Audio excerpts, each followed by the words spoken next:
Hey up everyone, this is a short rant because I'm in the middle of several shocking cases where different companies have not lived up to what I think should be basic responsibilities and have done absolutely nothing to reassure me that buying a new bike off anyone is a good idea.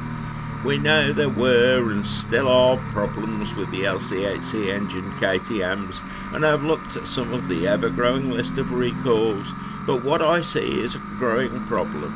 A problem of random engineering failures that just shouldn't happen, and that many of the manufacturers just seem to ignore. It really is getting bloody ridiculous. Whatever happened to customer service? Even on high-end bikes you really shouldn't have the problems with. These days, that service just seems crap and should more rightly be called customer disservice. Too many manufacturers are now just not accepting problems, even when they are blatantly obvious and well documented. And it has reached the point where I'm beginning to think the best way of describing most of the companies within the motorcycle industry now is a bunch of scammers. I love the motorcycle industry, it has been my life, and I think at times it's been a shining light in the world of engineering. Now, all I see is penny pinching, excuses, and shrugging their way out of taking any sort of responsibility for what are at times stupid and blatantly obvious problems and design flaws on bikes that we risk our lives on every time we ride.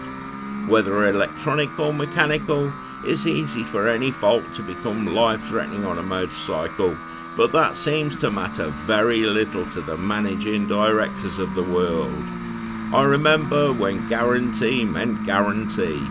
Then they reworded it and called them warranties to dodge some of the responsibility.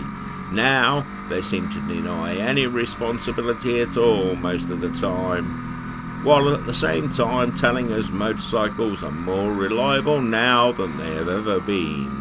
I call that bullshit. People talk about how bad Chinese manufacturing is, but I'm not talking about small growing Chinese companies here. None of the big four are without their share of problems, and KTM, BMW and Triumph and Ducati have all had and refused to acknowledge faulty parts and design flaws that they put on the market and then refuse point blank to take any responsibility for.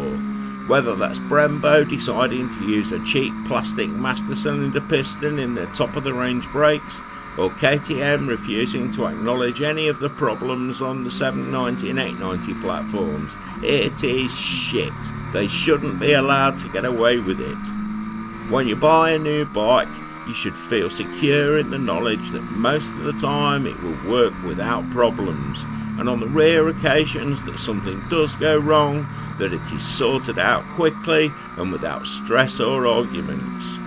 Or that when we pay what are often exorbitant prices for extra cover, that when it is needed, it is everything it pretended to be, and there are no questions.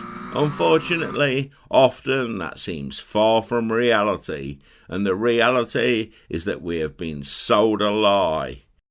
You can see some pictures and videos here of problems with a Triumph in one of the cases I am looking at, which is hard to believe, and I will be doing a deep dive into this one on the main channel, but that is just one case. Another guy was sold a Triumph 900 Rally Pro.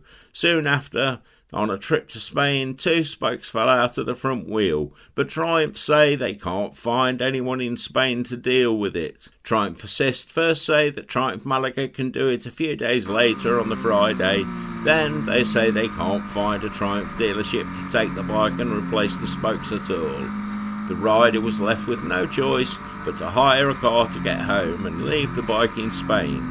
Triumph say repatriation will take 6 to 8 weeks, but they will only do that if they can't find anyone to do the work in Spain. So what happens now?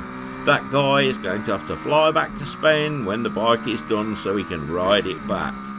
You know they won't pay for the extra flight, the time it takes to do that, or the wages he will lose because his all singing, all dancing new Triumph adventure bike couldn't get to Spain and back without major surgery in the middle.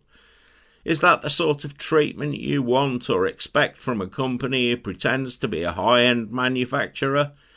Bullshit is what I call it. It's a crap service from a company who sells their bikes at a premium price, even though they are made in Thailand by people being paid a pittance. Or India, of course. But country of origin has sod all to do with this. And let me be clear, it isn't just Triumph. This is a policy set down in Hinckley by Stuart Bloor, or in Austria by Piera & Co., or in Germany by the BMW Motorrad Board, and on through the industry. Policies that are deliberately designed to shaft me, you, and screw every penny they can out of us, whilst giving you sod all in return. In the last 10 years, there isn't one of the so-called major brands that hasn't fallen for this mode of operation. It might make them more profit in the short term as they turn their backs in disdain on riders left in ridiculous situations, or worse, dead, after some sort of mechanical, electronic or service failure. In the long term, it will just kill the industry. In the short term, it shafts us. And they come up with the sort of desperate measures we saw KTM go to avoid paying off most of the debts they accrue. Remember, one way or another, we are the ones who pay those debts. We pay for the mistakes, not them. So for now, I will stick with my collection of gradually aging bikes and do the meticulous home maintenance I've always done, knowing I will not be the victim of their penny pinching and the clauses they add to the small print of their contracts. There, I've said it. Enough is enough. This is no way to run a company or the industry, and it's a sad reflection on all the companies who have done it. You know who you are. What do you think of all this? Is it a growing problem? Thanks as always for watching. I look forward to hearing your comments and will reply when I can. Try to remember to like the video and subscribe to the channel if you haven't already, and hit the latest edition, which is the YouTube hype button. Sharing the video anywhere you think people will be interested helps us a lot too. And if you aren't following us already, join us on the main channel at Barebones MC. I can't post links on this channel, so go to the main one to find out more. Don't forget, we make the best biker t-shirts, hundreds of original designs on premium quality t-shirts and neck gaiters, all available worldwide. Links to the main website and the Redbubble shop are on the main channel.